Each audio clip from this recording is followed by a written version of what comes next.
morning, dear students. Today I am going to teach you again the poem Ode to Tomatoes.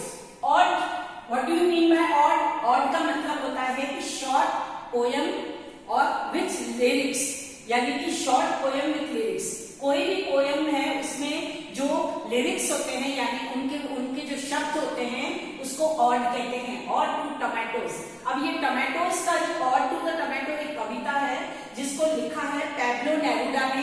Pablo Neruda ode to the tomatoes के बारे में बता रहे हैं कि जो टोमेटो होता है वो हमें बहुत ज्यादा एक हैप्पी फील करवाता है.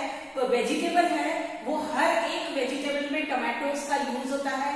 किसी भी वेजिटेबल में हम बिना टमाटो के कोई काम नहीं कर सकते हैं क्योंकि टमाटो हमें एक हैप्पी मूड देता है, बहुत अच्छा मूड देता है.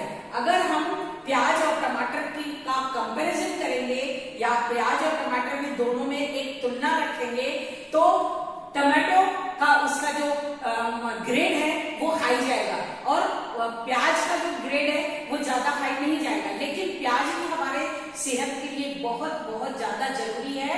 प्याज जो है वो एक जब हम प्याज कटिंग होती है प्याज काटते हैं तो उसको प्याज जो होता है ना बिना हमको हर्ट के रुला देता है. यानी कि जब हम प्याज काटते हैं तो हमारे आंखों से आंसू बहते हैं. तो हमने हर्ट तो हुए नहीं, किसी ने हमें कुछ नहीं कहा, लेकिन हमने सिर्फ प्याज काटा तो उसके द्वारा हमें हर्ट हुआ. हर्ट तो हुआ ही नहीं लेकिन हमारे आंसू हो गए. तो यहाँ पे पैब्लो नेरुडा कहते हैं बिना हर्ट किए हमको प्याज रुला देता है लेकिन टमाटो हमें कभी नहीं रुलाता है. टमाटो हमें हैप्पी मूड देता है, हैप्पी फील करवाता है. अब उन्होंने ये बताया है कि जो ये पोयम है वो ग्रीस की चिली एक बहुत बड़ी कंट्री है.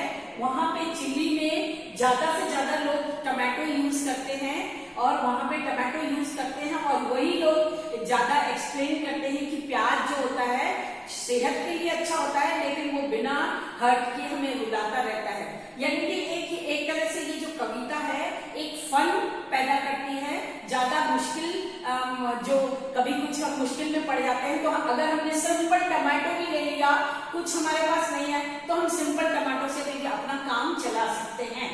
प्याज से काम नहीं चला सकते हैं, टमाटो से हम काम चला सकते हैं. तो पैब्लो नेरुडा ने इसको ऑड टू द टमाटो एक छोटा सा फन पोयम के हिसाब से दर्शकों के सामने, स्टूडेंट्स के सामने ये प्रस्तुत किया है.